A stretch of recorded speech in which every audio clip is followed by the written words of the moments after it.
Hey guys, Miss Candy here with your 2-minute tip.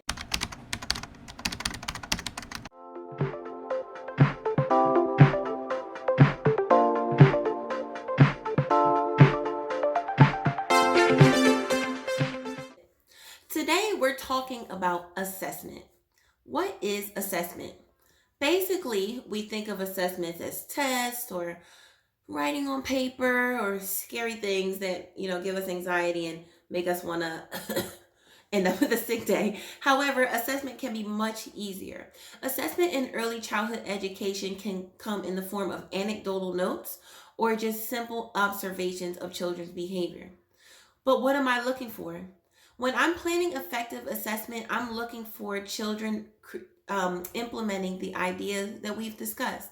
I'm also looking for them to play with them in different ways and to utilize the verbiage that I've taught.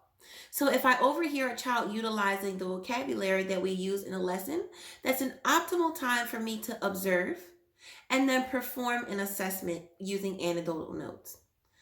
How do I assess? Is always a good question. Interview versus observation is a great question. As I've presented, observation is a great tool because we can organically engage with the children, meet them at their level, and see how they engage with the ideas, see how they connect with the lesson. When we choose an interview rather than an observation, we are giving the children directed questions, typically open-ended, with the expectation of a specific the expectation of a specific response. When we're expecting specific responses from children, it is essential and ideal that we give them guided, prompted support because they might not actually find the direction that we're giving using the verbiage or the question that we deliver. One tip when utilizing an interview for assessment is to be certain to use the same vocabulary and verbiage that you use in the lesson in the assessment.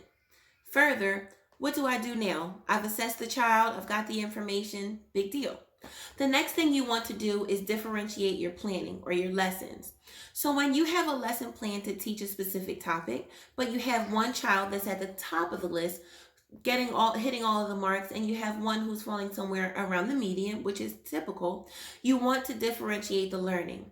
That child that's at the top now needs you to push them a little further. They need you to scaffold them beyond the scope of the developmental spectrum that is average in your classroom.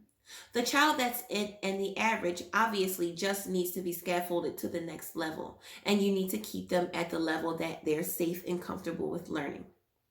So how does that make you feel? I hope it makes you feel great. And I hope it'll make your classroom feel great as they are encouraged and supported in their own self-esteem and their own correctness in supporting their own individual ideas through developmentally appropriate practice. Thanks so much for your time, guys. This has been your 2-minute tip with Miss Candy. Don't forget to like and subscribe. Also, sign up for notifications. Make sure you get all your 2-minute tips. Additionally, join us in the fun on Instagram and Facebook at Mrs. Candy Merritt. Till next time.